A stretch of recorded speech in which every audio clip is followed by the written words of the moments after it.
Google has never charged you a single dollar. Not for search, not for Maps, not for Gmail, not for YouTube, not for Chrome, not for Android, the operating system running on most of the smartphones on the planet. Every one of these products is free, has always been free, and shows no sign of charging users anytime soon. And yet Google's parent company, Alphabet, generates over $300 billion in revenue every year, a figure that places it among the largest companies in the history of commerce.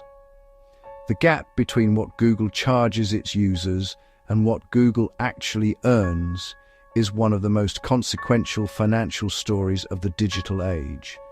This is the story of how Google built a $300 billion revenue machine entirely on top of products it gives away, and how that revenue actually moves through the company's full ecosystem rather than from any single source. To understand how Google makes this much money without charging users, you need to understand that Google is not really in the business of search, video, email, or maps. It is in the business of advertising. Every free product Google has ever built, and it has built dozens, exists primarily to accomplish one of two things: to attract and hold the attention of as many people as possible, or to gather the information needed to sell that attention to advertisers more precisely. The products are the means, the advertising is the business. Search is the foundation this entire structure was built on, and it remains the single largest contributor to Google's revenue. When a person searches for something, Google sells the opportunity to appear alongside the results through an automated auction. Advertisers bid on keywords relevant to what they are selling, and when a search matches those keywords, an auction runs in a fraction of a second to determine which ads appear and in what order. The advertiser pays only when someone clicks. This single mechanism, search advertising, generates more revenue on its own than most entire industries. But search is only one piece of a much larger advertising ecosystem, and the other pieces are what take Google's revenue from large to genuinely enormous. YouTube is the second major pillar. Google acquired YouTube in 2006 for $1.6 billion, a price that seemed significant at the time and has turned out to be one of the most consequential acquisitions in technology history. YouTube generates its own advertising revenue stream separate from search, built around video ads that play before, during, and alongside the videos people watch. Because YouTube captures an enormous amount of viewing time across virtually every demographic and interest category, it has become one of the largest video advertising platforms in the world. The revenue YouTube generates is now reported as its own distinct line within Alphabet's earnings, and it represents tens of billions of dollars annually on its own. The Google Display Network is the third major contributor, and it operates differently from search and YouTube in an important way. Rather than placing ads on Google's own properties, the Display Network places ads on millions of third-party websites and apps across the internet, news sites, blogs, niche content sites, mobile apps, that have agreed to host Google's advertising in exchange for a share of the revenue it generates. When you see a banner ad on a website that has nothing directly to do with Google, there is a strong chance that ad was placed through Google's display network, with Google taking a cut of every transaction and passing the remainder to the website that hosted it. This network extends Google's advertising reach far beyond its own products, monetizing attention across a significant portion of the entire internet. Google Maps, while not a direct advertising platform in the same way as search or YouTube, plays a supporting role in the broader ecosystem. Businesses pay for enhanced visibility within Maps results, for promoted pins, and for the location data services that power a significant portion of local advertising decisions made across Google's other platforms. A restaurant that wants to appear prominently when someone searches for nearby dining options is participating in a system that connects Maps, search, and local advertising into a single integrated product. Android, the mobile operating system that powers the majority of smartphones in the world, generates revenue indirectly but significantly. Google does not charge phone manufacturers a licensing fee to use Android in the way that a traditional software company might.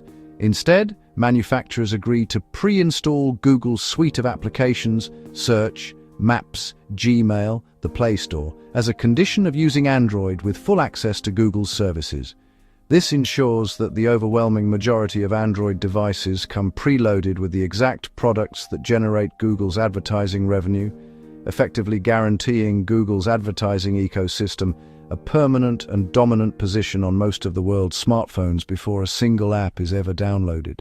The revenue flow across all of these products works through the same fundamental mechanism, even though the specific products look completely different from the outside. An advertiser identifies an audience they want to reach.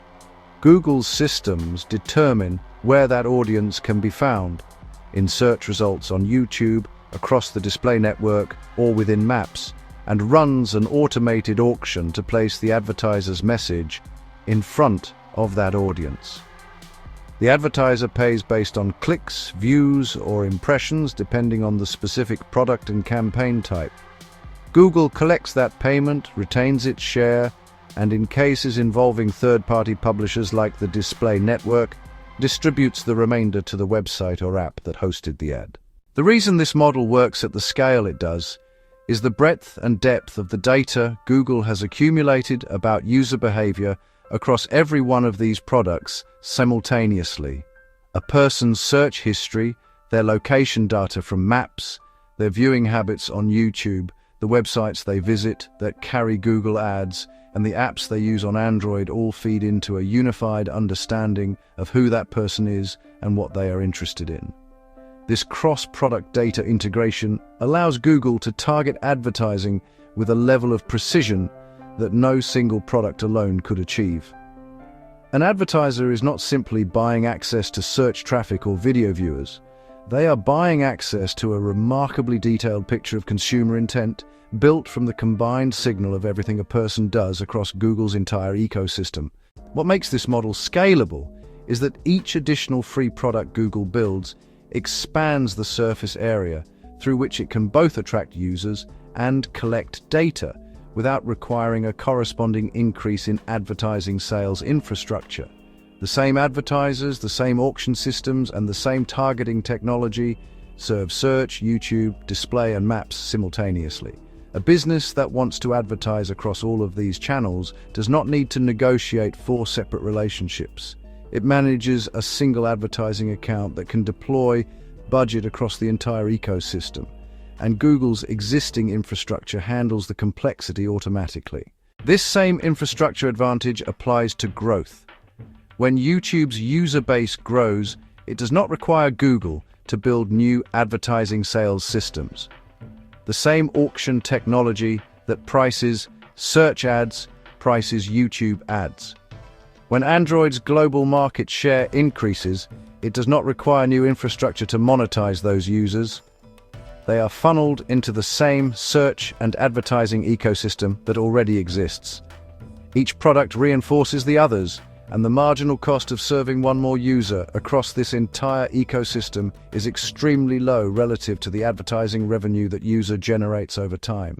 What the $300 billion figure reveals about the digital economy is something that goes beyond Google specifically. It demonstrates how completely the value of attention has been separated from the products that capture it.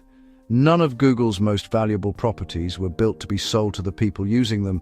They were built to be used constantly, to gather information continuously, and to create the conditions under which advertising could be sold with extraordinary precision at an almost unlimited scale.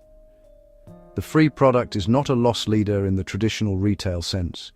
It is the entire foundation the business is built on. Every search, every video watched, every direction requested, every email opened is a free interaction that costs you nothing and generates value somewhere in a system you never see.